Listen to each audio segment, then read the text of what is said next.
ఈ group 1 preparation పట్ల అంటే టోటల్ ఈ ఎంటైర్ జర్నీ దీంట్లో మీ ఇన్స్పిరేషన్ ఏంది? కొంతమంది అరే వీడు మస్తు చెప్తారు లేరా కోచింగ్ అనుకోవచ్చు, కానీ నేను 4th క్లాస్లో ఉన్నప్పుడు అక్కడ యాన్యువల్ డే ఫంక్షన్స్కి ఎస్పీ గారు చీఫ్ గెస్ట్గా రావడం జరిగింది. వన్స్ ఎస్పీ గారు రాగానే ఇక మమ్మల్ని ఇది జరిపేయడం, ఇక్కడ వాళ్ళని అక్కడ జరిపేసి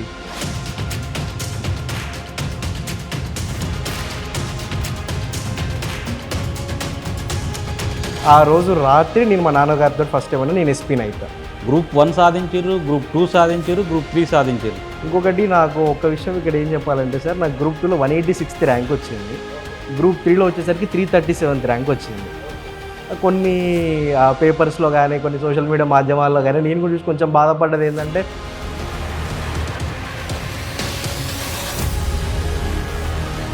ఈ గ్రూప్ 1 సంబంధించి టోటల్ 6 పేపర్స్ మెయిన్స్.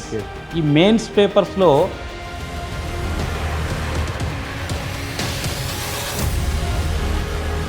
ఎక్కువ టైం ఇవ్వాల్సిన పేపర్ ఏమైనా ఉందని మీరు భావించారా? ఏ పేపర్ తీసుకున్న 3 సెక్షన్లు యాక్చువల్లీ ముందు నుంచి చదువుతూ వచ్చినాం సార్. 90 days ఉన్నప్పుడు ఎగ్జామ్కి కరెక్ట్గా చాలా స్ట్రిక్ట్గా ప్లాన్ పెట్టుకున్నాం సార్. 60, 15, 15 మేము ఒక 7గురం ఒక బ్యాచ్ లాగా ఫామ్ అయినాం సార్. ఈ ఎస్ఏ ప్రిపరేషన్ అనేది ఎట్లయితే ఎక్కువ మార్కులు సాధించవచ్చు, దాంట్లో ఏ సెక్షన్ను మీరు ఎక్కువ కాన్సన్ట్రేట్ చేసి? నేను నా ఎస్ఏకి నాకు బాగా హెల్ప్ చేసింది ఏంటంటే సార్, నేను డైమెన్షన్స్లో బాగా రాస్తాను సార్ ఎస్ఏ.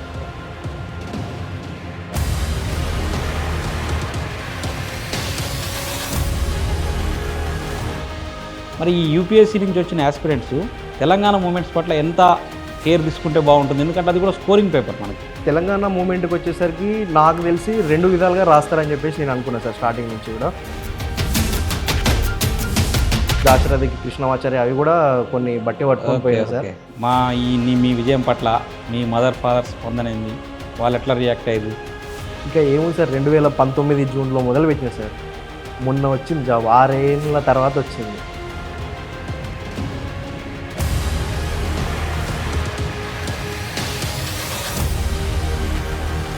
సో ఉద్యోగం అయితే ఏదో ఒకటి వస్తుందని అర్థమైంది సార్. మా డాడీ ఏం చెప్పేవారంటే,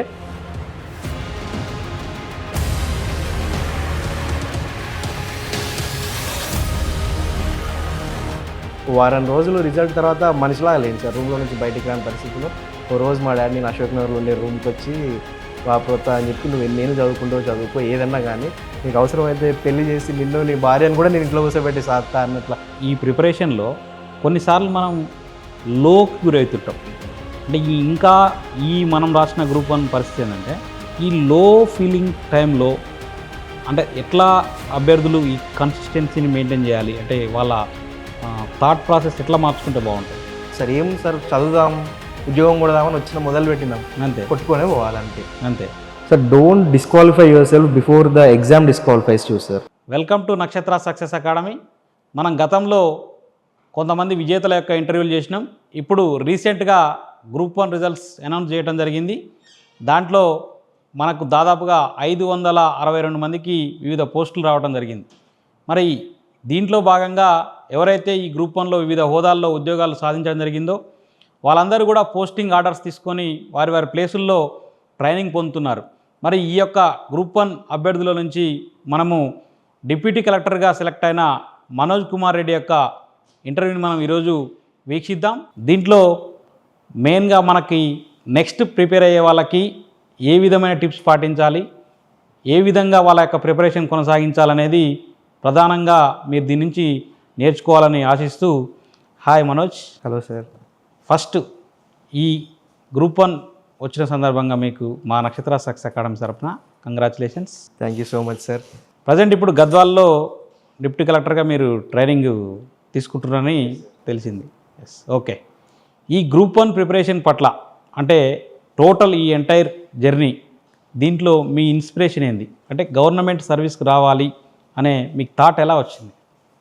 మేబీ ఇంతకుముందు ఒక దగ్గర మాట్లాడినప్పుడు కూడా చెప్పిన సార్ ఈ నేపథ్యం అంతా ఏందన్నది కొంతమందికి చైల్డిష్ అనిపించవచ్చు, కొంతమంది అరే వీడు మస్తు చెప్తారు లేరా కోచింగ్ అనుకోవచ్చు, కానీ నేను 4th క్లాస్లో ఉన్నప్పుడు సార్ నల్గొండలో సెయింట్ అల్ఫాన్సెస్ స్కూల్లో చదివేవాడిని. Yes yes. అక్కడ యాన్యువల్ డే ఫంక్షన్స్కి ఎస్పీ గారు చీఫ్ గెస్ట్గా రావడం జరిగింది. ఓకే. నేను మా అమ్మ నాన్న మా అక్క అందరం పోయినాం, అంతసేపు అంతా నార్మల్గా ఉంది. ఓకే. వన్స్ ఎస్పీ గారు రాగానే ఇక మమ్మల్ని ఇది జరిపేయడం, ఇక్కడ వాళ్ళని అక్కడ జరిపేసి ఈ రెడ్ కలర్ పరదా వేసి సార్ని తీసుకెళ్ళడం అంటే నేను ఫస్ట్ టైం అట్లాంటిది ఒక సిచ్యువేషన్ దగ్గర నుంచి చూడడం. Okay okay. నేను అయిపోయాక మా డాడీని అసలు ఏంది ఎవరు అంటే ఇట్లా ఆయనని ఎస్పీ అంటారు. అంటే అసలు ఎస్పీ అంటే ఆయన పోలీస్ హెడ్, ఇదంతా మాకేం తెలియదు. Okay okay. ఆ రోజు రాత్రి నేను మా నాన్నగారితో ఫస్ట్ టైం నేను ఎస్పీని అవుతా. ఓకే. ఈ ఎస్పీ అంటే ఐపీఎస్ రాయాలి, సివిల్ సర్వీస్ ఇదంతా ఏం తెలియదు. ఎస్పీ అవుతా అన్న. కరెక్ట్ అదే టైంకి కొన్ని రోజుల గ్యాప్లోనే పోకిరి సినిమా రిలీజ్ అయింది. Okay okay. ఆ తర్వాత ఇది కానీ అది కానీ ఎస్పీ అంటేనే ఐపీఎస్, ఐపీఎస్ అంటే ఎస్పీ, నాకు ఇది బాగా మైండ్లో పడిపోయింది. ఎస్పీ కావాలనేది నాకు కోరిక ఉండే సార్. ఓకే. ఆ విధంగా ఆ విధంగా మీరు పోలీస్ సర్వీస్ పోదాం అనుకున్నారు, బట్ రెవెన్యూ సర్వీస్కి వచ్చారు. నెక్స్ట్ ఇండియన్ అడ్మినిస్ట్రేటివ్ సర్వీస్కి యా సార్ పోవాలని. సో సివిల్ సర్వీసెస్ అటెంప్ట్ చేశాను సార్. మళ్ళీ కూడా నెక్స్ట్ ఇయర్ రాయడానికనే ప్రయత్నం చేస్తున్నాను. అంటే యూపీఎస్సీ ప్రిపరేషన్లో ఉన్నారు? ఉన్నాను. యూపీఎస్సీ నుంచి ఇటు తెలంగాణ స్టేట్ సభ అంటే మన టీఎస్పీఎస్సీ సైడ్, టీజీపీఎస్సీ సైడ్ రావడానికి కారణం ఏమనుకుంటున్నాను? సో యాక్చువల్లీ 3 అటెంప్ట్స్ చేసిన సార్ సివిల్ సర్వీసెస్లో. ఓకే.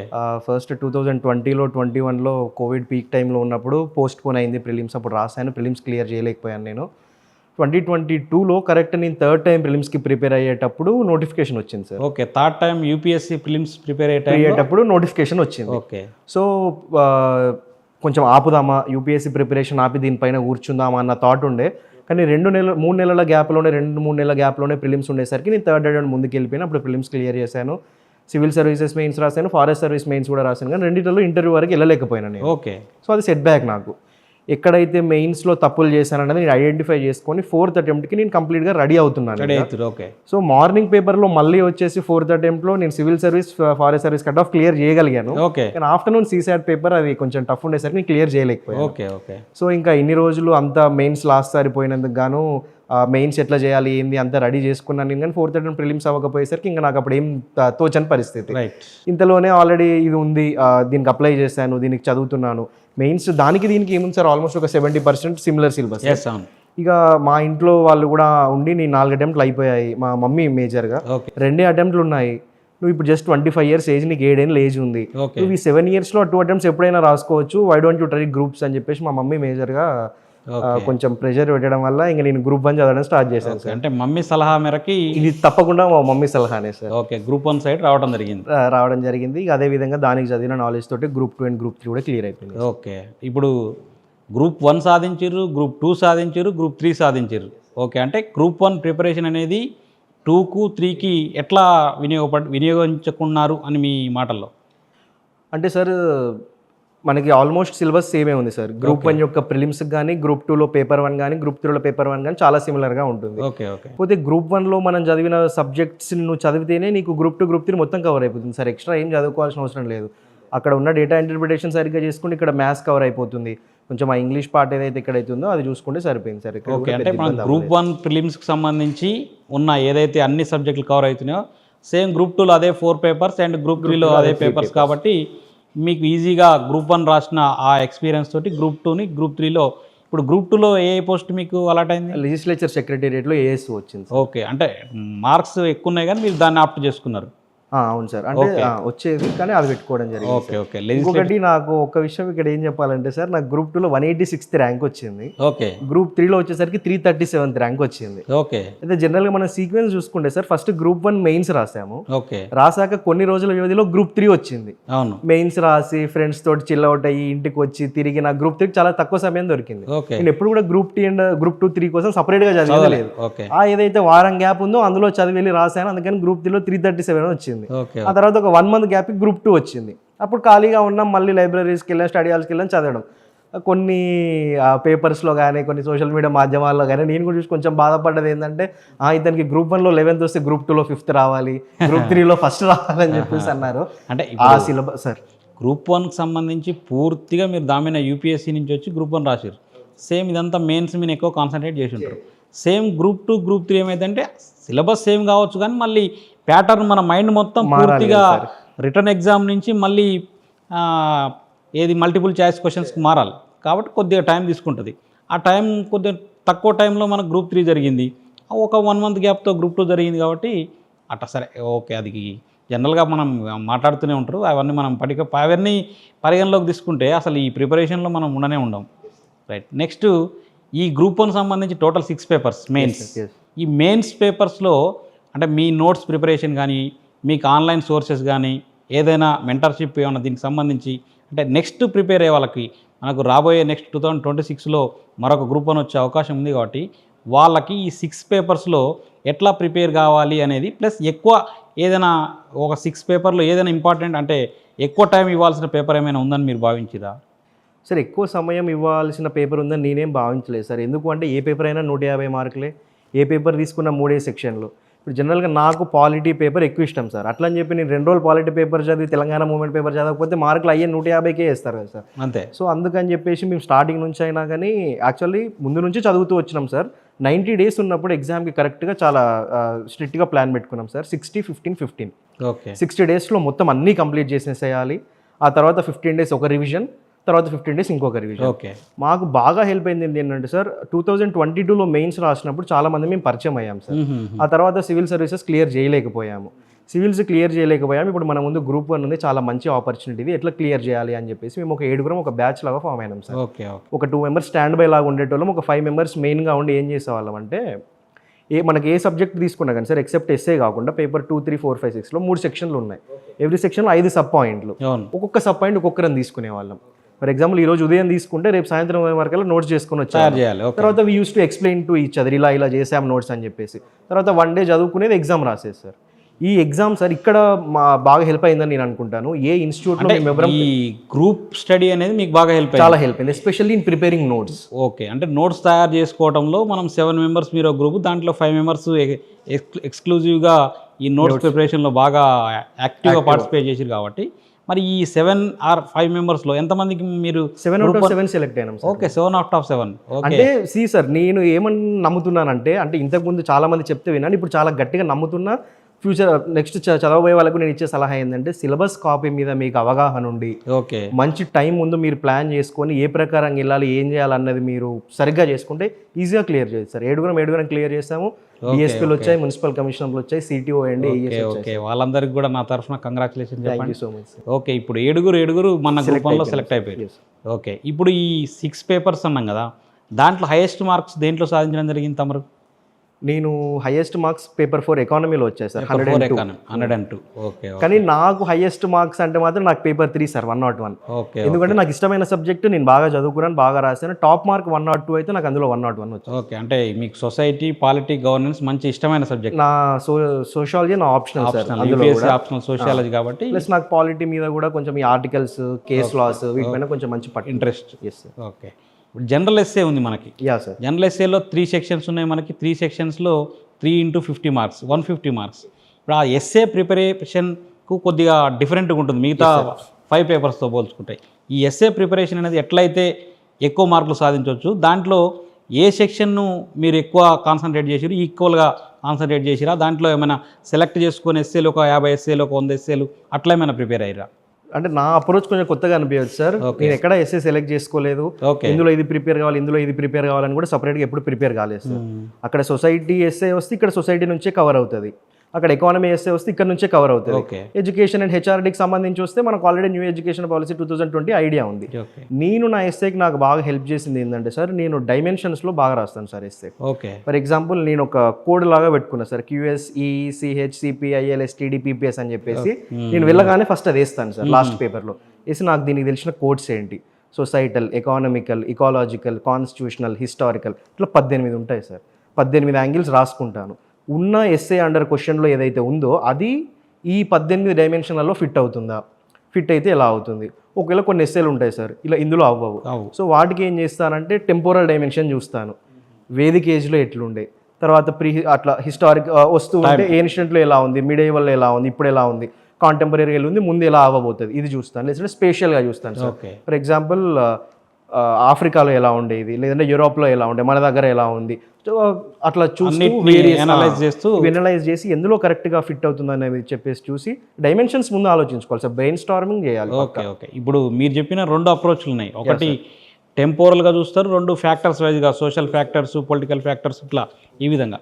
మరి 3rd సెక్షన్లో ఉన్న సైన్స్ అండ్ టెక్నాలజీ, దీనికి సంబంధించి థర్డ్ సెక్షన్లో సైన్స్ అండ్ టెక్నాలజీకి ChatGPT యూజ్ చేసి నేను బాగా డేటా రెడీ చేసుకున్నాను సార్ ముందు. ఓకే. ఫర్ ఎగ్జాంపుల్ మనకు చాలా ఈ టాటా గ్రూప్ చెప్పే డేటా కానీ, ఎన్సీఆర్బి చెప్పే డేటా కానీ, నెక్స్ట్ ఎరిక్సన్ చెప్పే డేటా కానీ, ఇలాంటివన్నిటికీ ఈ మొబైల్స్కి సంబంధించి ఇవన్నీ అందులో కూడా సేమ్ ఇందాక మీకు చెప్పినట్టుగానే అందులో కూడా డైమెన్షన్స్ చేసుకున్నాను. ఏది వచ్చినా కానీ ఇన్ఫ్రాస్ట్రక్చర్కి ఎట్లా హెల్ప్ అవుతుంది, నెక్స్ట్ మెషిన్స్కి ఎలా హెల్ప్ అవుతుంది, ఇలా వేరియస్ డైమెన్షన్స్ క్రియేట్ చేసుకొని డైమెన్షన్స్తో ఎస్ఏ రాయడం సైన్స్ అండ్ టెక్నాలజీ ఎస్ఎల్ని అట్లా ఈజీగా రాయగలిగారు. Yes sir. Okay.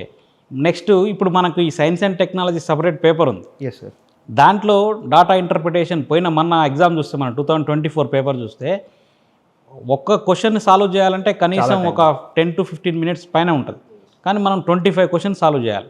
25 questions solve చేయడానికి మరి మనకు అక్కడ 3 సెక్షన్స్ కాబట్టి మొత్తం 150 మార్క్స్. దాంట్లో 100 మార్క్స్కు science and technology, 50 marks data interpretation. దాన్ని ఎన్ని క్వశ్చన్స్ చేయగలిగారు? నెక్స్ట్ ప్రిపేర్ అయ్యే వాళ్ళు డాటా ఇంటర్ప్రిటేషన్ ఎట్లా ప్రిపేర్ అయితే బాగుంటుంది అనేది. సో డేటా ఇంటర్ప్రిటేషన్ ఏదర్ మనకి పాజిటివ్గా కానీ నెగిటివ్గా కానీ గేమ్ చేంజర్ అవుతుంది అని చెప్పేసి ముందు నుండి కూడా మీకు ఇందాక చెప్పిన కూడా మేము అనుకునే వాళ్ళం. ఓకే. సో అందులో డేటా ఇంటర్ప్రిటేషన్లో 5th దాంట్లో డెసిషన్ మేకింగ్ కింద మేము ఎలాంటి క్వశ్చన్స్ ఎక్స్పెక్ట్ చేసినామంటే ఎథిక్స్ బేస్ చేసుకొని, ఫర్ ఎగ్జాంపుల్ ఏదో వాగుంది, పిల్లాడు ఉన్నాడు, పెద్ద మనిషి ఉంది, నువ్వు ఎవరిని దాటిస్తావు, ఇలాంటి డెసిషన్ మేకింగ్ క్వశ్చన్స్ అని మీరు ఎక్స్పెక్ట్ చేసాము. సో వెళ్ళగానే నేను ఒక 1 or 2 minutes గ్లాన్స్ ఇచ్చేవాడిని సార్ అన్ని పేపర్స్కి. ఓపెన్ చేశాను.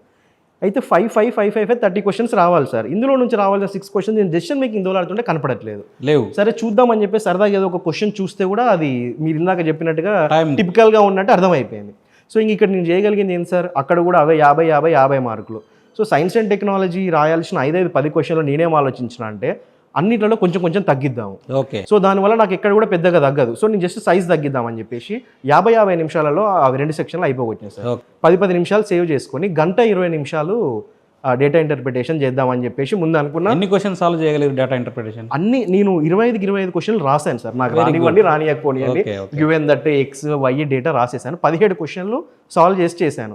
సో నేను డేటా ఇంటర్ప్రిటేషన్లో చాలా మంచి మార్క్స్ వస్తాయని ఎక్స్పెక్ట్ చేసినా కానీ 75-71 వచ్చాయి సార్. ఓకే. అంటే science and technology data interpretation paper 71 వచ్చినాయి సార్. ఓకే. 5th పేపర్లో 71 వచ్చి. ఓకే. 71 అన్న మంచి మార్క్స్ అవి. సో కంపారిబుల్లీ పేపర్కి సంబంధించి ఇప్పుడు సైన్స్ అండ్ టెక్నాలజీలో 71 మార్క్స్ సాధించగలిగారు. నెక్స్ట్ 6th పేపర్ మీకు యూపీఎస్సీ ఆస్పిరెంట్స్కి అది కొంచెం కొత్త. అంటే మీరు మిగిలిన సబ్జెక్ట్స్ ఏమో మీకు అవి వెంటనే వెన్నతో పెట్టిన విద్యలాగా ఈజీగా సాల్వ్ చేయగలుగుతారు, రాయగలుగుతారు, అనాలైజ్ చేయగలుగుతారు. ఈ మూమెంట్ అనేది కొంచెం కొత్త ఉంటుంది కాబట్టి సరే ఒకవేళ Group 2, Group 3 చదివిన వాళ్ళకేమో కొంచెం వాళ్ళకి దాని మీద అవగాహన ఉంటుంది, ఎట్లా రాయాలనో తెలుసు. మరి ఈ యూపీఎస్సీ నుంచి వచ్చిన ఆస్పిరెంట్స్ తెలంగాణ మూమెంట్స్ పట్ల ఎంత కేర్ తీసుకుంటే బాగుంటుంది? ఎందుకంటే అది కూడా స్కోరింగ్ పేపర్ మనకి. దాంట్లో స్కోరింగ్ మంచిగా వస్తే మనకు పోస్ట్ ఖచ్చితంగా వచ్చే అవకాశం ఉంది. కాబట్టి దానికి ఎట్లా ప్రిపేర్ అయ్యారు? అదే సార్, తెలంగాణ మూమెంట్కి వచ్చేసరికి నాకు తెలిసి 2 విధాలుగా రాస్తారని చెప్పేసి నేను అనుకున్నాను సార్ స్టార్టింగ్ నుంచి కూడా. ఒకటేమో ఏదైనా క్వశ్చన్ అడిగినప్పుడు already Group 2, Group 3, Group 4 prepare అయిన వాళ్ళు, లేదంటే స్టేట్ ఎగ్జామ్స్ ప్రిపేర్ అయిన వాళ్ళు, ఎందులో అయితే తెలంగాణ మూమెంట్ సిలబస్ ఉందో వాళ్ళు MCQs ఫార్మాట్లో రాయాలి కాబట్టి ప్రతి చిన్న డేట్ మెమరైజ్ చేసుకోవడము, ప్రతి చిన్న లీడర్ మెమరైజ్ చేసుకోవడము, ఎవరు ఎక్కడ ప్రెసిడెంట్ చేశారు, మల్టిపుల్ చాయిస్ క్వశ్చన్స్ లాగా ప్రిపేర్ అవుతారు వాళ్ళు. అలా ప్రిపేర్ అయ్యి వాళ్ళ దగ్గర ఎక్కువ డేటా ఉంది సార్. ఏదైనా క్వశ్చన్ అడిగినప్పుడు ఆ డేటా ఎగ్జాంపుల్స్ రాస్తారు. మాకున్న చాలా తక్కువ స్పాన్ ఆఫ్ టైంలో మేము ఇది చేయలేకపోయినాం. ఎంతవరకు కుదిరిందో అంతవరకు చేసినాము. మేము ఏం చేసామంటే సార్, ఈ ఎనాలిసిస్ పార్ట్ ఏదైతే ఉందో సార్, ఆ పార్ట్ తీసుకొని ఫర్ ఎగ్జాంపుల్ ఏ క్వశ్చన్ వచ్చినా కానీ దానికి వేరియస్ యాంగిల్స్ ఏమున్నాయి, ఇంకేం రాయొచ్చు. ఫర్ ఎగ్జాంపుల్ నీళ్లు నిధులు నియామకాలు అంటాము, ఈ వాటర్ అండ్ ఇరిగేషన్ అగ్రికల్చర్ మీద ఎట్లా ఎఫెక్ట్ చూపించింది, ఆ క్వశ్చన్కి సంబంధించి రిలేటెడ్గా ఏదైనా డేటా ఉంటే. ఇంకా మిగతావి కూడా నేను దాశరథికి కృష్ణమాచార్య అవి కూడా కొన్ని బట్టి పట్టుకొని పోయాను సార్. ఎక్కడైనా కుదిరిన చోట కాలోజీ గారి అంటే ఏదైతే ఎవాల్యుయేటర్ని ఈ కల్చరల్ రివైవలిజం సంబంధించి ఒక క్వశ్చన్ వచ్చింది సార్. అవును, దానికి సంబంధించి దాశరథి గారు రాసింది ఒకటి ఉంటుంది. నేను ఆ ఇంట్రడక్షన్ స్టార్ట్ చేయడమే దాంతో కోటి వేర్లుగుల కొండ కింద పూలు పూయినట్టు సరస్సులో ఉన్న కన్నజాత వల్లి తెలంగాణ తల్లి అని ఉంటుంది. ఇలాంటివి కూడా కొన్ని నేర్చుకొని పోయి ప్రతి దగ్గర రాయడానికి ట్రై చేసి దానివల్ల ఇప్పుడు ఎంత మూమెంట్ ఎన్ని మార్క్స్ వచ్చినాయి? 75 వచ్చినాయి సార్. అంటే తక్కువే వచ్చినాయి. ఇక నేను అందుకే నేనేమనుకున్నా అంటే మేబీ తెలంగాణ నేపథ్యం నుంచి తెలంగాణ నేపథ్యం నేనేమంటున్నానంటే Group 2, Group 3, Group 4 చదివి ఆ మూమెంట్కి సంబంధించి ఐడియా ఉన్న వాళ్ళు మేబీ బాగా రాయగలిగారు. నేను కొంచెం వెనకబడ్డాను సార్. అదే ఓకే. నెక్స్ట్ ఇప్పుడు ఈ 6 పేపర్స్ మెయిన్స్ ఒక పార్ట్ అయితే ప్రిలిమ్స్ కూడా మనకు మెయిన్ ఇంపార్టెంట్ అంశం. మరి ఈ రెండింటిని ఎట్లా మేనేజ్ చేస్తే బాగుంటుంది? మీరు ఎట్లా మేనేజ్ చేయగలిగారు? ప్రిలిమ్స్ అయిపోయాక మెయిన్స్ స్టార్ట్ చేయాలన్నా లేదా మొదటి నుంచే మెయిన్స్కి ప్రిపరేషన్ కొనసాగిస్తూ ఉంటే బెటరా అట్లా ఒకవేళ సిలబస్ కాపీ కనుక మనం చూసినట్టయితే సార్, దీనికి మొత్తం ఏ సిలబస్, దీనికి మొత్తం బి సిలబస్ కంప్లీట్గా ఎపార్ట్ ఉంటే మీరు చెప్పినట్టు చేయడం ఏదో చేయొచ్చు. మొత్తం కంప్లీట్లీ సేమే కదా సార్. దానికి ఉన్నదే దీనికి ఉంది, దీనికి ఉన్నదే దానికి అంతే. అది మల్టిపుల్ చాయిస్ క్వశ్చన్స్. దీన్ని ఫర్ ఎగ్జాంపుల్ తెలంగాణ ఎకానమీ చదవాలి సార్, ఏం చేస్తాం, తెలుగు అకాడమీ పోతాము, ఆ పింక్ కలర్ బుక్ ఉంటుంది, అది తీసుకుంటాం చదువుతాము. జాగ్రఫీ చదవాలి, Telangana regional geography Telugu academy book తీసుకుంటాం చదువుతాం. నువ్వు ప్రిలిమ్స్కి కవర్ అయిపోతుంది, అది మెయిన్స్కి కవర్ అయిపోతుంది. మనకి ఎక్కడ కూడా మార్కెట్లో అయినా కానీ ఇది ప్రిలిమ్స్ బుక్, ఇది మెయిన్స్ బుక్ అంటూ లేదు సార్. మనం సిమిలర్గా కంటెంట్ చదువుతూ పోతాము. ఎక్కడైనా ఏదైనా డేటా అట్లాంటివి వచ్చినప్పుడు ఆ ఫ్యాక్ట్స్ మనం మెమరైజ్ చేసుకుంటాం. ప్రిలిమ్స్కి మనకి వచ్చే మెయిన్స్కి వచ్చేసరికి దానికి సంబంధించినట్టుగా నోట్స్ చేసుకుంటాం. కలిపి ప్రిపరేషన్ చేయాలన్నది నేను ఆల్రెడీ చేశాను సార్. రైట్. ఇప్పుడు మనకు సెకండ్ పేపర్ నుంచి 6th పేపర్ వరకు ప్రతి పేపర్కి 15 క్వశ్చన్స్ ఉన్నాయి. Yes sir. మనకున్న 3 hours టైం. అంటే మనకి ఈచ్ క్వశ్చన్కి 10 minutes ఆర్ 11 minutes. అంటే ఫస్ట్ ఒక 10 నిమిషాలు మనం పేపర్ మొత్తం రీడ్ చేయడానికి పోయినా ఇంకొక 10 minutes ఉంటుంది మనకి. ఆ 10 minutesలో ఈసారి ఏం చేసింది టీఎస్పీఎస్సీ 3 pagesకి సంబంధించిన ఆన్సర్ షీట్ రిలీజ్ చేయడం జరిగింది. ఇప్పుడు మనకు టోటల్గా 15x3 అంటే 45 pages మనకు షీట్ ఇచ్చింది. ఇప్పుడు మరి ఆ 3 pages ఆన్సర్ రాయడానికి 10 minutes ఎట్లా మీకు ఆన్సర్ రైటింగ్ ప్రాక్టీస్ వల్ల రాయగలిగిరా? ఎన్ని క్వశ్చన్స్ రాయగలిగారు? అట్లా నాకు ప్రీవియస్ యూపీఎస్సీ ఎక్స్పీరియన్స్ ఉంది కాబట్టి సార్, మేము 50 పేపర్లు రాస్తాం. ఓకే. 10 మార్కులు ఒక 10 రాయాలి, 15 మార్క్స్ ఒక 10 రాయాలి. అవి 10 2s 20, 10 3s 30 పేపర్స్ ఉంటాయి. మొత్తం 50 పేపర్లు రాసి ఆ ఎక్స్పీరియన్స్ ఉంది కాబట్టి నాకు కొంచెం టాస్క్ ఈజీ అయింది. సరే, ఎలా డెవలప్ చేసుకోవాలి అంటే సార్, కంటెంట్ ఉంటే పని అయిపోతుంది సార్. ఓకే. ఫర్ ఎగ్జాంపుల్ ఏదైనా క్వశ్చన్ వచ్చింది, మనకు రాదు, పెన్ ఇట్లా పైకి పెట్టి తల పైకి పెట్టి ఆలోచించడం అంటే అక్కడ టైం అయిపోతుంది. జనరల్గా ఎప్పుడు ఫ్రెండ్స్తో ఏం మాట్లాడుకుంటామంటే, యూపీఎస్సీ కానీ టీజీపీఎస్సీ లాంటి సబ్జెక్టివ్ ఎగ్జామ్స్లో ఆలోచిస్తూనే రాయాలి, రాస్తూనే ఆలోచించాలి. పెన్ను పేపర్ నుంచి తీసి అని చెప్పేసి ఆలోచించడం అంటే టైం సరిపోతుంది. అండ్ మనం పేపర్ కంప్లీట్ చేయకుండా వచ్చినామంటే రేస్ నుంచి బయటికి పోతున్నట్టే సార్. అంటే 3 pages కంప్లీట్ చేసి అన్ని క్వశ్చన్స్ రాస్తేనే మన రేస్లో ఉన్నట్టు సార్. నెక్స్ట్ ఏం జరిగిందంటే, గతంలో టీజీపీఎస్సీ పేపర్లో కంపల్సరీ క్వశ్చన్స్ లేకుండే. అంటే ఇది ఆ క్వశ్చన్ లేదా ఆర్ ఇంకోటి ఉండే. ఇప్పుడు ఈ మొన్న జరిగిన టీజీపీఎస్సీలో మన ప్రతి పేపర్లో కూడా ఏం చేసిండు, first question second question compulsory చేసిండు. అంటే గతంలో ప్రిపేర్ అయిన వాళ్ళది ఎట్లుందంటే, కొన్ని టాపిక్స్ను వదిలేసినా కానీ మనం ఎగ్జామ్ని అన్ని క్వశ్చన్స్ అటెంప్ట్ చేయగలిగే వాళ్ళం. ఇప్పుడు మనకు సిలబస్లో ఉన్న ప్రతి లైన్ని ఖచ్చితంగా చదవాల్సిన ఆవశ్యకత ఏర్పడింది. మరి దీనికి టైం ఎట్లా సరిపోయింది మీకు? అంటే ప్రతి సిలబస్లో ఉన్న ప్రతి హెడ్డింగ్ని దానికి నోట్స్ ఏమైనా ప్రిపేర్ చేసిరా? అయితే ఇందాక మీకు చెప్పినాం కదా సార్, మేము ఏదైతే బ్యాచ్ చేసుకున్నామో అందులో పర్ 2 daysకి ఒక లైన్ ఒక పర్సన్ తీసుకున్నప్పుడు చాలా ఎక్కువ టైం సార్ నోట్స్ చేయడానికి. Okay. So second day end వరకల్లా మా నోట్స్ అంతా కంప్లీట్ ఉండేది. తర్వాత ఏం చేసినామంటే సార్, ఈ ఫస్ట్ 2 days నోట్స్ చేసుకునే వాళ్ళం, 3rd day 4th day చదువుకునే వాళ్ళం, 5th day ఎగ్జామ్ రాసేవాళ్ళము, 6th day షార్ట్ నోట్స్ చేసినాం సార్.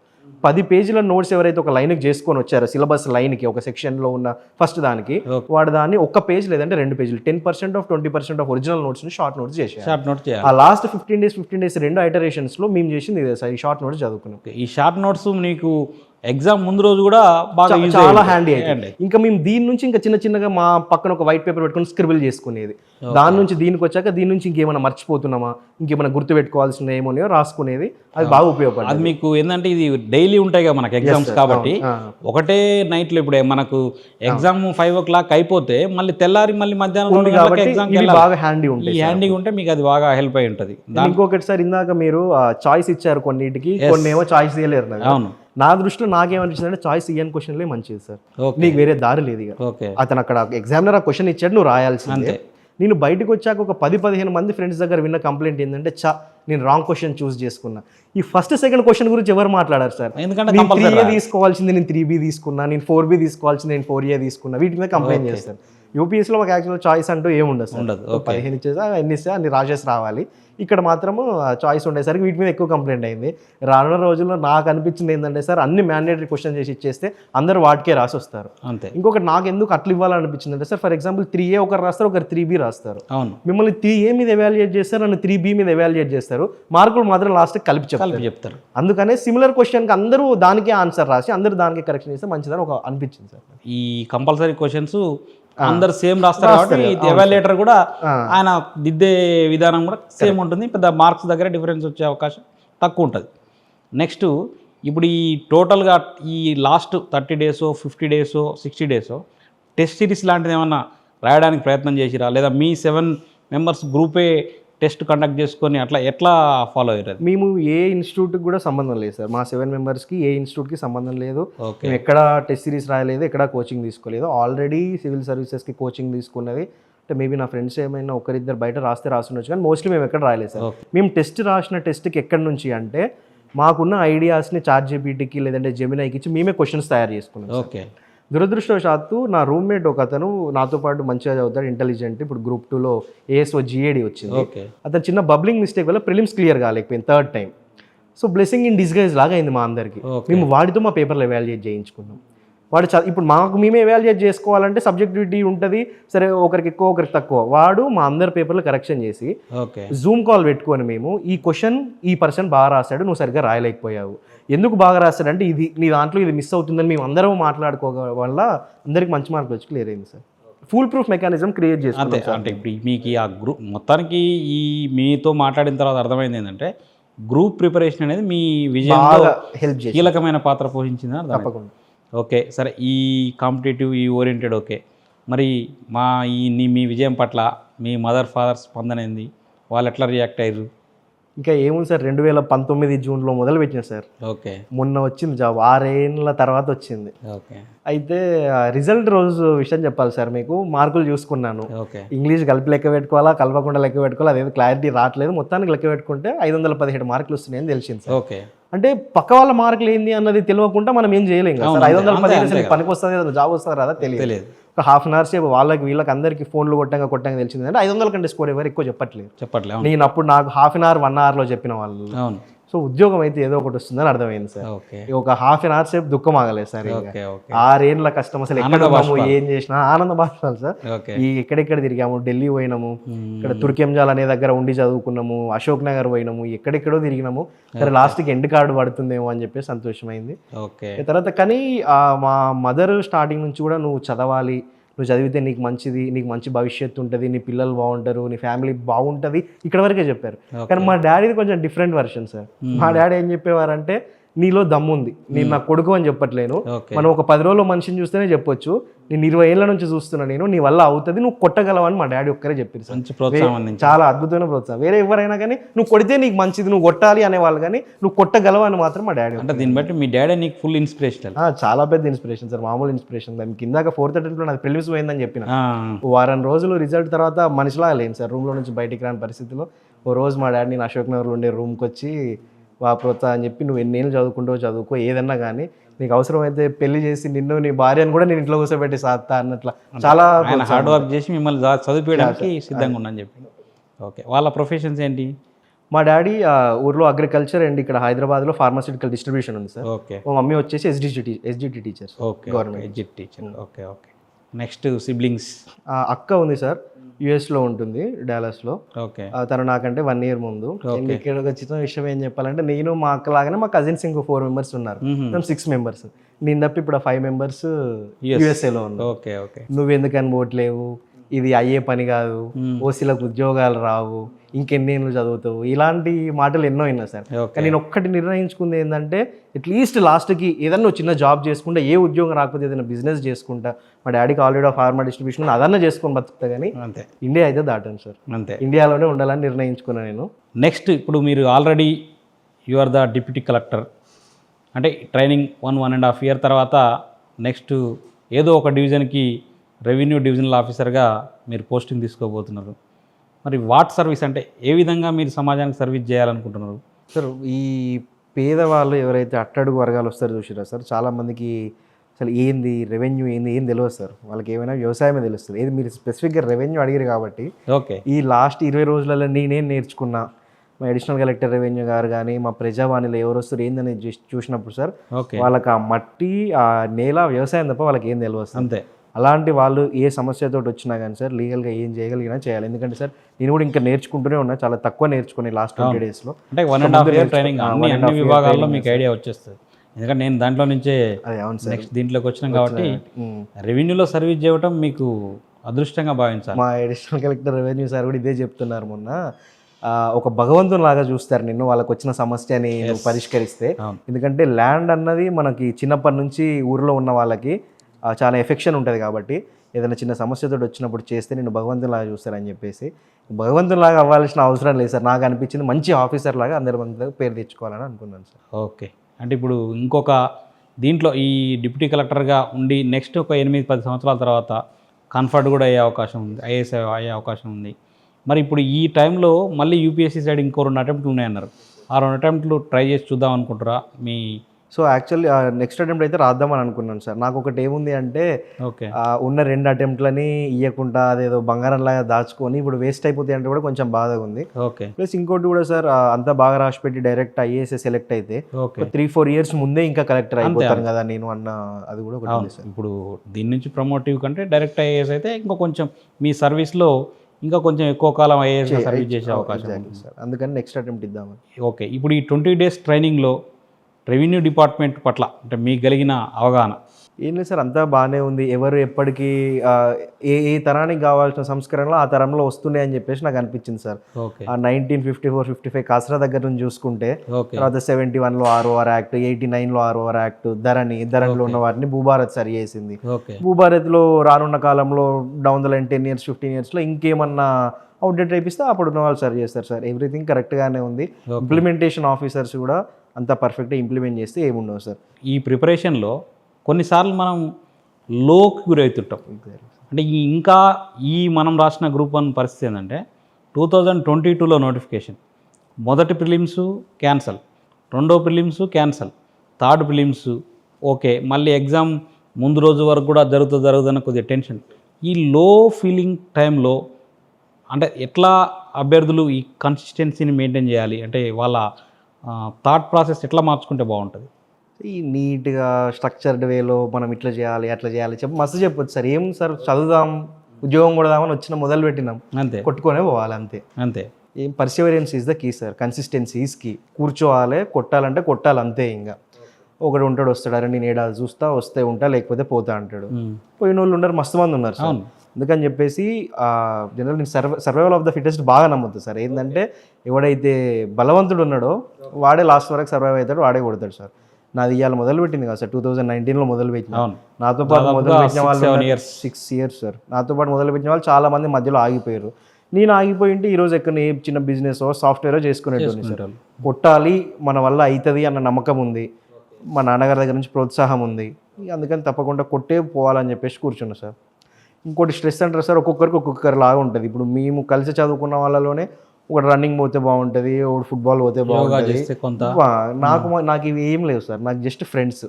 ఓ 4 గంటలు చదువుకున్నామా, బయటికి పోవాలి ఫ్రెండ్స్ తోటి, మంచిగా ఒక కాఫీ తాగాలి, ఒకసేపు బాత్కాన్ని కొట్టాలి, ముచ్చట పెట్టాలి, రావాలి, మళ్ళీ కూర్చోవాలి అంతే. జనరల్గా నాకు ఫ్రెండ్ సర్కిల్ కూడా ఎక్కువ సార్. ఓకే, వాళ్ళని కలుస్తూ వాళ్ళతోటే కాలక్షేపం. అట్లనే నాకు పెద్ద స్ట్రెస్ కూడా ఎప్పుడు కలదు సార్. ఇప్పుడు అయినా కానీ ఫ్రెండ్స్ తోటి మాట్లాడుకోవడం అంతే. ఈ 6 ఏళ్ల కాలం ఇది చాలా పెద్దది. మనకు జరిగే ఈ ఇంట్లో కూడా చెప్పుకునేటట్టు ఉండవు సార్. మనది మన పక్కన ఉన్న ఫ్రెండ్కి వాళ్ళకే ఈజీగా అర్థమవుతుంది కాబట్టి ఇట్లా షేర్ చేసుకుంటాం అంతే. ఎందుకంటే ఇప్పుడు ఈ లాంగ్ టైం ప్రిపరేషన్లో మనం ఏజ్ పెరిగిపోతుంటుంది, ఎంప్లాయ్మెంట్ ఉండదు. దాంతో ఏమైందంటే ప్రెజర్ పడుతుంటుంది సొసైటీ నుంచి కానీ ఫ్యామిలీ నుంచి కానీ. దాని నుంచి ఎవరైతే బయటకు రాగలుగుతారో వాళ్ళే ఈజీగా, అంటే మనం చదివింది కూడా మైండ్కి ఎక్కుతుంది, ఎగ్జామ్లో ప్రజెంట్ చేయడానికి అవకాశం ఏర్పడుతుంది. నెక్స్ట్ అంటే ఈ టోటల్ ప్రిపరేషన్లో మీకు ఒక ఇన్స్పిరేషన్ ఇచ్చిన ఒక మంచి quotation sir. Don't disqualify yourself before the exam disqualifies you sir. Okay. అంటే నాకు బాగా ఇది ఎక్కడనో చదివిన సార్ చాలా ఏళ్ళ కింద. నాకేమనిపిస్తుంది అంటే ఇక నేను చదవలేకపోతున్నా, ఎగ్జామ్ పెడతలేరు, క్యాన్సిల్ అయిపోతున్నాయి, నా వల్ల అవుతుందో కాదు, మా ఇంట్లో వద్దంటున్నారు, ఫ్యామిలీ వద్దంటారు, నువ్వే డిస్క్వాలిఫై చేసేసుకుంటున్నావు సార్. ఇక్కడ అవుతుందో కాదో అన్న భయం ఎందుకు? ఎగ్జామ్ రాసి కాకపోతే ఫెయిల్ అయితే నువ్వు అప్పుడు ఓకే, అంతే, దానికి అప్పుడు ఏం చేయాలన్నా చూసుకోవచ్చు. ఎగ్జామ్ కూడా రాయకముందు నువ్వు డిస్క్వాలిఫై చేసుకోవద్దని నేను గట్టిగా నమ్ముతా సార్. ఎగ్జామ్ రాయకముందే నువ్వు డిస్క్వాలిఫై చేసుకోకూడదు. ఎగ్జామే ఒకవేళ డిస్క్వాలిఫై చేస్తే ఇంకా దానికి నువ్వు ఏం చేయాలి, అప్పుడు మళ్ళీ నీ మీద డిపెండ్ అయ్యి ఎక్కడ తప్పు పోయినో చూసి చేసుకొని ముందరికి పోదామని. Don't disqualify yourself before the exam disqualifies. అరే అది గ్రూప్ 1 రా, మనం ఏం రాస్తాము. చాలా మంది ఉన్నారు సార్ నా ఫ్రెండ్స్ అట్లా, వాళ్ళు గ్రూప్ 2 మంచి ర్యాంకులు కొట్టారు, వాళ్ళకు కూడా గ్రూప్ 1 వస్తుండేమో. నేను చెప్తారే గ్రూప్ 1 మేము ఏడా రాస్తాం రా, సబ్జెక్ట్ రాయాలి, ఆన్సర్ రాయాలి. ఒకసారి తిని చూస్తేనే కదా సార్ రుచి. 6 పేపర్లు రాయాలి, ఫిలిమ్స్, ఇవన్నీ వాళ్ళ అనుభవంలోకి వస్తే వాళ్ళకి దాని మీద ఐడియా వస్తుంది. నెక్స్ట్ నోటిఫికేషన్ సంబంధించి ప్రిపేర్ అయ్యే అభ్యర్థులు ఎట్లా పాటిస్తే విజయానికి చేరువయ్యే అవకాశం ఉంది? యా సార్, దీనికి వచ్చేసి ప్రిలిమ్స్ అండ్ మెయిన్స్కి సంబంధించి ఏవైతే కలిపిన రెండింటికి కలిపి బుక్స్ ఉన్నాయి సార్ తెలుగు అకాడమీ, ఓకే. అవి చదువుకోవాలి. నెక్స్ట్ సబ్జెక్ట్ వైజ్, అందులో సెక్షన్ వైజ్, అందులో ఉన్న 5 టాపిక్స్లో టాపిక్ వైజ్ నోట్స్ చేసుకోవాలి. ఓకే. టక్కున నిద్రలో లేపి ఈ టాపిక్ ఎక్కడిది అంటే పలానా పేపర్లో పలానా సెక్షన్లో ఈ పలానా లైన్లో ఉన్న టాపిక్ ఇది, దీనికి సంబంధించిన నా దగ్గర ఈ నోట్స్ ఉంది, నా దగ్గర ఇది ఉంది. సార్ నోట్స్ అంటే ఏదో ఒక బుక్లో ఉన్నది బుక్ ఓపెన్ చేసి సార్ బుక్ రాసిన ఆయన మైండ్ సెట్లో ఆయన మెంటాలిటీలో బుక్ రాసిండు. ఓకే. బుక్స్ చాలా హెల్ప్ చేస్తున్నాయి మనకి, కానీ ఈ బుక్స్ చదివే నేను కొడతా అంటే కొంచెం కష్టం అనేది నా feeling sir. For example natural resources అనేది ఒక చాలా చిన్న టాపిక్ ఉంది సార్ ఎన్వైరన్మెంట్లో. దాన్ని మన న్యాచురల్ రిసోర్సెస్ అంటే గాలి, భూమి, నీరు ఈ చదువుకొని పోతే కష్టం కాదు సార్. న్యాచురల్ రిసోర్సెస్ ఎందుకు డిప్లీట్ అవుతున్నాయి, ఒకవేళ వాటిని కాపాడడం వల్ల మనం వాటి ఎట్లా కాపాడాలి, కేస్ స్టడీస్ ఏంది, ఎగ్జాంపుల్స్ ఏంది, అందులో మనకు వచ్చే ఛాలెంజెస్ ఏంది, ఒక 5-6 సబ్ హెడ్డింగ్స్లో అన్నిట్లలో నోట్స్ చేసి రెడీగా పెట్టుకుంటే అక్కడ ఒకరి challenges of depletion of natural resources అనగానే ఆలోచించాల్సిన పని ఉండదు. ఇందాక కూడా ఒక క్వశ్చన్ అడిగారు సార్, ఎట్లా సరిపోతుంది టైం అని. నువ్వు ఆల్రెడీ ఇట్లా క్వశ్చన్ వస్తుందేమో అని చెప్పేసి ఆలోచించి నోట్స్ చేసుకొని చదివి 2 సార్లు రివైజ్ చేసుకుని ఉన్నాక ఇంకేం సార్ టకటకటగా వెళ్ళిపోతుంది. అంతే. సో అట్లా మనకు అంటే మీరు చెప్పేదాన్ని బట్టి ఏంటంటే సెక్షన్ వైజ్గా ఒక్కొక్క సెక్షన్కు 5 చాప్టర్స్ ఉన్నాయి సార్, 5 యూనిట్స్. దాంట్లో మళ్ళీ ఒక్కొక్క యూనిట్లో ఒక 15 నుంచి 20 టాపిక్స్ ఉన్నాయి, 10-15 టాపిక్స్ ఉన్నాయి. ఒక్కొక్క టాపిక్ గురించి 360 డిగ్రీస్ నోట్స్ ప్రిపేర్ అయ్యి ఉంటే దాంట్లో నువ్వు ఎట్లా ఎగ్జామినర్ క్వశ్చన్ ఇచ్చినా కానీ ఆన్సర్ చేసే అవకాశం. ఎట్లా చేసుకోవాలి నోట్స్, ఈ 360 డిగ్రీస్లో టాపిక్స్ ఏంది మాకు అని చెప్పేసి మీకు డౌట్ వచ్చినప్పుడు ప్రీవియస్ ఇయర్ క్వశ్చన్ పేపర్ చూడండి. అంతే. తెలంగాణలో ఫస్ట్ టైం జరిగింది, ఎన్వైరన్మెంట్ అయినా ఎకానమీ పాలిటీ తెలంగాణలో అయితే ఎక్కడ అయితే మీరు యూపీఎస్సీ క్వశ్చన్ పేపర్లు తీసుకోండి. ఈ ఉన్న సింపుల్ ఫండమెంటల్ రైట్స్ నుంచి, ఫండమెంటల్ రైట్స్ అంటే 12 నుంచి 35 వరకు బట్టి పట్టుకొని పోయిన ఆ క్వశ్చన్ రావు కదా సార్. అది నీకు group 2 what is the scope of fundamental rights, nature of fundamental rights, ఎట్లా మారుతున్నాయి, how are the rights changing, ఇలాంటి దాంట్లో నోట్స్ చేసుకొని పోవాలి సార్, రెడీగా ఉండాలి. ఏదైతే మనకు సిలబస్ పేపర్ ముందు పెట్టుకొని ప్రతి టాపిక్ సంబంధించి టోటల్గా ఛాలెంజెస్ ఏంటి, దానివల్ల యూజెస్ ఏంటి, కొంచెం క్రిటికల్లీ ఎగ్జామిన్ చేయాలంటే దాని గురించి ఏ విధమైన క్రిటికల్లీ అన్న పదం వచ్చినప్పుడు డిసడ్వాంటేజెస్ రాయడము, ఛాలెంజెస్, వే ఫార్వర్డ్ రాయడము, ఇలాంటివి చూసుకోవాలి. అంటే ఇప్పుడు మనం ఇంకో దాంట్లో గ్రూప్ 1లో బాగా చెప్తుంటారు ఈ క్వశ్చన్ ట్యాగ్స్, అంటే క్వశ్చన్లో ఇచ్చే వర్డ్స్, ఆ వర్డ్స్కి ఎట్లా రాయాలి ఏందనేది మనం బాగా ముందస్తుగానే ప్రిపేర్ అయ్యి ఉంటే ఈజీగా క్వశ్చన్కి తగ్గ ఆన్సర్ రాయాలి. అందరూ కూడా 45 పేజీలకు 42 పేజీలు 40 పేజీలు నింపేసి ఉంటారు, కానీ ఎగ్జామినర్ అడిగిన క్వశ్చన్ ఏంది, మనం రాసే ఆన్సర్ ఏంది, దానికి లింక్ ఉన్న ఆన్సర్ రాయగలిగితేనే ఎగ్జాక్ట్లీ అప్పుడే మార్క్స్ వేస్తాడు. మనకి ఎస్ఏలో కూడా చూసుకుంటే సార్ మొన్న 3rd దాంట్లో రెన్యూవబుల్ ఎనర్జీ ఎస్ఏ వచ్చింది. అవును, అందులో ఛాలెంజెస్ ఆఫ్ రెన్యూవబుల్ ఎనర్జీ గురించి అడిగాడు. ఇంకా మనం రెన్యూవబుల్ ఎనర్జీ మొదలుపెట్టి ఇందులో సోలార్ ఉంటుంది, విండ్ ఉంటుంది, ఓకే మనం అన్ని రాయాలి కాబట్టి ఇది రాయాలి, కాకపోతే దాని మీద ఎక్కువ దృష్టి పెట్టాలి సార్. ఏవైతే ఛాలెంజెస్ ఉన్నాయో ఛాలెంజెస్ హైలైట్ చేసి చూపించాలి. అంతే. అంటే రెన్యూవబుల్ ఎనర్జీకి వచ్చే సమస్యలు ఏంటి, దాన్ని అధిగమించడానికి మనం ఏమేమి తీసుకుంటే బాగుంటుంది, నీ సూచనలు ఏంది అని క్లోజ్ చేస్తే మనకు మంచి పేపర్ ఎవాల్యుయేషన్ కూడా చేసేవాడిని సార్ ఖాళీగా ఉన్నప్పుడు. అశోక్ నగర్లో కొన్ని ఇన్స్టిట్యూట్స్లో పేపర్ ఎవాల్యుయేషన్ చేసేవాడిని. ఒకసారి తెలంగాణ మూమెంట్ ఎవాల్యుయేట్ చేసినప్పుడు నాకు బాగా ఉండిపోయింది ఏంటంటే ఈ 6 పాయింట్ ఫార్ములా రావడం వల్ల తెలంగాణ మీద ఏం ఎఫెక్ట్ ఉంది, ఆంధ్ర మీద ఏం ఎఫెక్ట్ ఉంది, ఇది క్వశ్చన్. వాడు ఏదో 6 పాయింట్ ఫార్ములా ఇందిరాగాంధీ ప్రకటించింది, డేట్ రాసి ఎగ్జామ్ లో కూడా ఆ క్వశ్చన్ వచ్చింది. సో సిమిలర్ క్వశ్చన్ ముందు తర్వాత ఉంది. ఇక 6 పాయింట్ ఫార్ములా ఏందో మొత్తం రాస్తాడు సార్. ఇక ఈ 6 పాయింట్ ఫార్ములా రావడానికి కృషి చేసిన క్యాబినెట్ 6 పాయింట్ ఫార్ములా రాసేసరికి 5 నిమిషాలు 6 నిమిషాలు టైం అయిపోతుంది. అసలు క్వశ్చన్ అది కానే కాదు. సో 6 పాయింట్ ఫార్ములా క్వశ్చన్ వచ్చింది కాబట్టి నువ్వు షార్ట్ గా పక్క బాక్స్ లోనో ఎక్కడో మెన్షన్ చేస్తే ఓకే. ఆంధ్ర మీద తెలంగాణ మీద ఎట్లా ఇంపాక్ట్ అన్నప్పుడు అక్కడ స్టూడెంట్స్కి ఏం జరిగింది, ఇక్కడ స్టూడెంట్స్కి ఏం జరిగింది, అట్లా అది రాసుకుంటూ రావాలి సార్. అక్కడ క్వశ్చన్ డిమాండ్ మిస్ అయినప్పుడే చాలామంది మేము కష్టపడ్డాము, మేము చదివినాము, రాసినాము అంటారు, కానీ క్వశ్చన్ డిమాండ్ మిస్ అయిన వాళ్ళకి మార్కులు తక్కువ వస్తాయి, పడే అవకాశం లేదు, తక్కువ ఉంటాయి. ఇప్పుడు దీంట్లో ఇంకొక చిన్న డౌట్, క్వశ్చన్స్ ఆన్సర్ రాసేటప్పుడు మ్యాప్స్ కానీ దానికి సంబంధించిన మైండ్ మ్యాప్స్ కానీ అంటే అవి వాడితే మనకు టైం సేవ్ అవుతుంది, ప్లస్ ఎవాల్యుయేటర్కి ఈజీగా అర్థమయ్యే అవకాశం, అవి ఎంతవరకు మీ పక్కా చేసినాం సార్. మేము ప్రతి ఒక్క పేపర్కి ఒకటి ఐడెంటిఫై చేసి పెట్టుకున్నాం సార్. ఇప్పుడు మీకు ఎస్ఏ ఇందాక ఎట్లయితే నేను కోడ్స్ ఆ యాంగిల్స్ అని చెప్పాను అది. Next coming to second paper history కానివ్వండి, జాగ్రఫీ కానివ్వండి, 15 డయాగ్రామ్స్ వేయడం మన లక్ష్యం. మేము ఇదే పెట్టుకున్నాం. అన్నిట్లలో డయాగ్రామ్స్ వేయాలి, కానీ కుదరదు అన్నిట్లలో. ఒక 10 అయినా కానీ ఇండియన్ హిస్టరీకి ఏదైనా క్వశ్చన్ వచ్చింది, ఫర్ ఎగ్జాంపుల్ సంతలేండి ముండా రిబెలియన్ క్వశ్చన్ వచ్చినట్టు సార్, ఏం లేదు ఇండియా మ్యాప్ వేసేస్తా, చోటనాగపూర్ ప్లాట్యూ గీస్తా, ఇక్కడ సంతలు ఉండి ఇక్కడ ముండా ఉండి చూపిస్తా, అయిపోతుంది. జార్ఖండ్కు అంతే. తెలంగాణలో ఏదో సాయిల్స్ క్వశ్చన్ వచ్చింది, ఇప్పుడు తెలంగాణ మ్యాప్ వేసేసేయాలి రఫ్గా, అవి గీసేసేయాలి, ఓ దాంట్లో స్టార్లు పెట్టాలి, ఓ దాంట్లో సర్కిల్ పెట్టాలి, ఇది రెడ్ సాయిల్ అనేది ఇది ఎల్లో సాయిల్ అనాలి. లేదంటే ఏదైనా వెజిటేషన్కి సంబంధించి వచ్చింది, ఇక్కడ థార్న్ ఫారెస్ట్ ఉంది, ఇక్కడ ట్రాపికల్ డ్రై డిసిడ్యూస్ ఫారెస్ట్ ఉంది, చూపించాలి. సో దట్ మనకి ఎంత సబ్జెక్ట్ క్లారిటీ ఉందనేది ఎగ్జామినర్కి చాలా ఈజీగా అర్థమవుతుంది. సో తెలంగాణలో ఏ ఏ ఏరియాలలో ఎక్కడెక్కడ ఏముందనేది క్యాండిడేట్కి తెలుసు. మ్యాప్స్ గీయటము లేదా ఇమేజెస్ రాయటం గీయటం వల్ల మనకు ఆ క్వశ్చన్ మీద ఎంత అవగాహన ఉందనేది ఎగ్జామినర్ ఈజీగా ఎవాల్యుయేట్ చేయగలుగుతాడు అనేది పాయింట్. మేము ఇంకోటి జూమ్ కాల్ పెట్టి మా 7 మెంబర్స్ పేపర్ ఎవాల్యుయేషన్ చేసుకోవడం వల్ల కూడా మాకు బాగా హెల్ప్ అయింది సార్. ఓకే, ఆ 6 మెంబర్స్ మైండ్ ఇంకొకరు రీడ్ చేయగలిగినాం. అంతే. ఏదో ఒకటి మన Hyderabad metropolitan development plan HMDA 2031 ప్లాన్కి మేము అందరం చదువుకున్నాం, మంచిగా రాసుకొని పోయినాము. ఎవాల్యుయేషన్ చేసిన పర్సన్ అందరికి 5 చేసి ఒకరికి 6 చేసేయండి. ఏంటంటే 6 వాడు మంచిగా తెలంగాణ మ్యాప్ గీసి దాని పక్కన హైదరాబాద్ మ్యాప్ గీసి అందులో RRR ORR ఇది వస్తుంది, హుస్సేన్ సాగర్, ఇదంతా ఎక్స్ప్లెయిన్ చేసేసరికి ఉన్న క్లారిటీ ఎగ్జామినర్కి చాలా నీట్గా అర్థమవుతుంది. ఓకే, సో ఇంకా ఎంత చేసినా కానీ ఇంకా చేయడానికి ఉంటుంది సార్. సో డయాగ్రామ్స్ అయితే ఇదంతా చేసినాం. కమింగ్ టు పేపర్ 3 సొసైటీ ఉంది. సొసైటీ రాగానే యాక్ట్స్, ఫర్ ఎగ్జాంపుల్ ఉమెన్కి రిలేటెడ్ వచ్చిందా, మనకు women related act domestic violence act రావాలి, PCPNDT యాక్ట్ రావాలి. ఒకవేళ ఏదైనా SC/STకి సంబంధించి వచ్చిందా, ఇది ఇట్లా SC/ST అబాలిషన్ యాక్ట్ రాయాలి. ఇంకోటి సార్, నేను బాగా సొసైటీ అనగానే లేదంటే సొసైటీకి సంబంధించిన ఎస్సీ అనగానే ఒకటే కొనలో చూస్తారు దాన్ని, SC ST BC మైనారిటీ, వీళ్ళ నలుగురికి ఏ విధంగా సంబంధం ఉంది ఏదన్నా తెలియని క్వశ్చన్ వచ్చినప్పుడు, లేకపోతే చిల్డ్రన్, ఓల్డ్, ఏజ్డ్, డిజేబుల్డ్, ఈ 8 మందిని చూసుకుంటే నీకు సొసైటీ అయిపోయినట్టే సార్.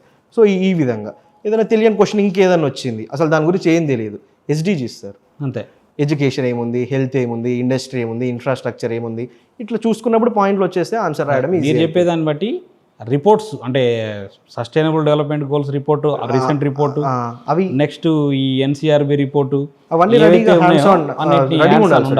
ఫ్యాక్చువల్ డాటా ఉంటే మనం క్వశ్చన్ ఆన్సర్ని డైమెన్షన్ రాస్తాం, ఎగ్జాంపుల్ అని పెడతాం, లేదంటే ఫర్ ఇన్స్టాన్స్ అని పెట్టేసి అది రాసేస్తాం. పాలిటీ వచ్చింది, ఆర్టికల్స్ రాస్తాం, కేస్ లాస్ రాస్తాము. గవర్నెన్స్ వచ్చింది, మన ARC రిపోర్ట్ రాస్తాము, central state reports, commissions report అక్కడ ఉపయోగపడుతుంది గవర్నెన్స్లో.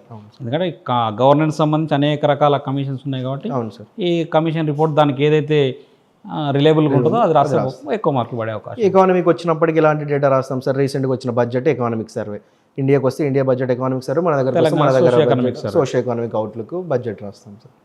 ఓకే, ఇప్పుడు నెక్స్ట్ మూమెంట్కి వస్తే కామన్గా మూమెంట్లో అన్ని కమిటీలు రిపోర్ట్స్ ఇవన్నీ ఉంటాయి కాబట్టి మూమెంట్కి అనుకూలంగా ప్రిపేర్ అంటే మనం ఆన్సర్ని రాస్తే ఎవాల్యుయేటర్ ఎక్కువ మార్కులు వేసే అవకాశం సార్. ఏదన్నా ఆంధ్ర వాళ్ళు మనకు అన్యాయం చేసిన సంబంధించిన క్వశ్చన్ ఏదైనా వచ్చినప్పుడు లాస్ట్కి జయశంకర్ గారు చెప్పింది ఒక లైన్ ఉంటుంది సార్, ఎన్నోసార్లు హామీలు ఇచ్చారు, ఎన్నోసార్లు వాటిని తుంగలో దొక్కారు. లాస్ట్ కంక్లూజన్ అయినప్పుడు professor Jayashankar outline many promises have been made many times and they have not been followed. ఇట్లాంటిది ఏదైనా రాసినప్పుడు కొంచెం ఇంపాక్ట్ క్రియేట్ చేసే విధంగా సార్. మూమెంట్లో మీరు చెప్పేది ఏంటంటే ఈ కవులు కానీ రచయితలు కొంచెం వాళ్ళని వాళ్ళు ఇచ్చిన నినాదాలు కానీ వాళ్ళు ఇచ్చినవి కూడా రాస్తే నీ ఆన్సర్లో ఉంటే ఎఫెక్టివ్గా ఉంటుంది, రత్నాల వీణ ఇలాంటి రాస్తే ఎఫెక్టివ్గా ఉంటుంది అనేది ఉద్దేశం. ఓకే, ఫైనల్గా మరి సొసైటీ మీ నుంచి చాలా కోరుకుంటుంది. ఇప్పుడు రాబోయే తరం మొత్తం కూడా ఇప్పుడు ఈ గ్రూప్ 1లో రిక్రూట్ అయిన అందరు ఆఫీసర్ల వాళ్ళ యొక్క సర్వీసెస్, మరి దాంట్లో భాగంగా నెక్స్ట్ జనరేషన్స్ ఎవరైతే ఉన్నారో వాళ్ళ యొక్క అంటే అలా బాగోగుల కోసం ప్రభుత్వం ఎలాంటి కొత్త స్కీమ్స్ పెడితే బాగుంటుంది అనేది మీ థాట్? సార్ నా దృష్టిలో అయితే ఈ ప్రీవియస్ ఇయర్ UPSC క్వశ్చన్లు కూడా చాలాసార్లు వచ్చింది మీరు అడిగింది. పాలసీ పెరాలిసిస్ అంటాం సార్. పాలసీ పెరాలిసిస్ ఇండియాలో ఎప్పుడూ లేదు సార్. దేర్ ఈజ్ ఆల్వేస్ ఇంప్లిమెంటేషన్లోనే ఇష్యూస్ ఉన్నాయి. ఇప్పుడు ఒకవేళ మనం ఒక 100 pages బుక్ తీసి రాద్దామన్నా కానీ సరిపోదు సార్, స్కీమ్ నిండిపోతుంది బుక్. అట్లా ప్రతి వర్గానికి నేను ఇందాక మీకు చెప్పిన ఒక 8 SC ST BC అట్లా 8 మందికి అందరికీ అన్ని రకాల స్కీమ్స్ ఉన్నాయి సార్. ఫైనాన్షియల్గా, వెల్ఫేర్కి, హెల్త్కి, ఎడ్యుకేషన్కి అన్నిటికీ రెడీగా స్కీమ్స్ ఉన్నాయి సార్. కొత్తగా సంస్కరణలు వచ్చే వాళ్ళు ఉన్నారు, రాజకీయ నాయకులు తెస్తానే ఉంటారు. జస్ట్ ఇంప్లిమెంటేషన్లోనే ఇష్యూస్ వస్తున్నాయి సార్. ఇంప్లిమెంటేషన్ ఆఫీసర్స్ ఎవరైతున్నారో ఈరోజు నేనైనా కానీ వేరే మీరైనా CTO లెవెల్లో కానీ మనలో కొంచెం వీళ్ళకి బాగు చేయాలి అన్నది మనకి సెన్సిబుల్గా ఉండి ఇంప్లిమెంటేషన్ పర్ఫెక్ట్గా జరిగినట్టు తప్పకుండా మంచి జరుగుతుంది. మన ఇప్పుడు ఎట్లయితే ఆకాంక్షిస్తున్నామో మనం 2047 వరకల్లా మనం $1 billion ఎకానమీ కావాలి, తెలంగాణ రైజింగ్ అని కావాలో తప్పకుండా అవుతుందని కోరుకుంటున్నాను సార్ అవి చేసినప్పుడు. ఫైనల్గా మా నక్షత్ర సక్సెస్ అకాడమీ వ్యూవర్స్కి మీరు ఇచ్చే సలహా? సార్ సలహా అంటే అదే సార్, నిన్ను నువ్వు తక్కువ అంచనా వేసుకోకు, చిన్న చిన్న లక్ష్యాలు పెట్టుకోకు. ఫర్ ఎగ్జాంపుల్ సార్, మీరున్నారు సార్, గ్రూప్ 2 కొట్టారు, ఆ తర్వాత ఇప్పుడు మళ్ళీ గ్రూప్ 1 కొట్టాలనే కోరిక మీకు పుట్టి మీరు ఎక్కడ కూడా వెనకకి తగ్గలేదో, ఆలోచించలేదు. అట్లా మీలాంటి వాళ్ళు చాలామంది ఉన్నారు. ఎక్కడ కూడా మనం చిన్నగా ఆగిపోవాలని అనుకోకండి, పెద్ద లక్ష్యాలు పెట్టుకోండి, వాటిని చేరుకోవడానికి ఎంత ప్రయత్నించగలరో అంత ప్రయత్నించండి. మీలో ఏముంది, అసలు మనలో ఎంత దమ్ముంది అనేది మనకు తెలియదు సార్. ఏదన్నా మనం పెద్ద లక్ష్యం పెట్టుకునేంతవరకు మనం ఎలాంటి లక్ష్యం పెట్టుకోవాలంటే ఆ లక్ష్యం వేరే వాళ్ళకి చెప్పినప్పుడు అయితే వాళ్ళు భయపడాలి, లేదంటే మనం హేళన చేయాలి, ఇలాంటి లక్ష్యమా అని. అట్లాంటప్పుడే మనం ముందుకు పోతాం sir. Okay, thank you Manoj garu. Thank you so much. ఇంత టైం ఇచ్చి మా స్టూడియోకి వచ్చి మా వ్యూవర్స్కి మరియు ఈ అకాడమీలో ఎవరైతే వాళ్ళ యొక్క సబ్జెక్ట్స్ నేర్చుకుంటారో వాళ్ళందరికీ కూడా మీ యొక్క సలహాలు, సూచనలు, మీ ప్రిపరేషన్ అనుభవాలన్నీ కూడా బాగా ఉపయోగపడాలని అనుకుంటూ థ్యాంక్ యూ. ఇంకొకటి, నక్షత్ర సక్సెస్ అకాడమీ పెట్టి మీరు ఎంతో మందికి మీరు రాసిన బుక్స్ ఫ్రీగా వంచి ఎంతో విధంగా మీరు జాబ్ చేస్తూ కూడా క్లాసెస్ చెప్పి మీరు ఇంకా మరింత ముందుకెళ్ళాలి. మీరు చెప్పే క్లాసెస్ ఇలాగే చాలా మందికి ఉపయోగపడాలని కోరుకుంటూ, this a very nice institute, తప్పకుండా ముందు తీసుకెళ్ళండి సార్. Thank you.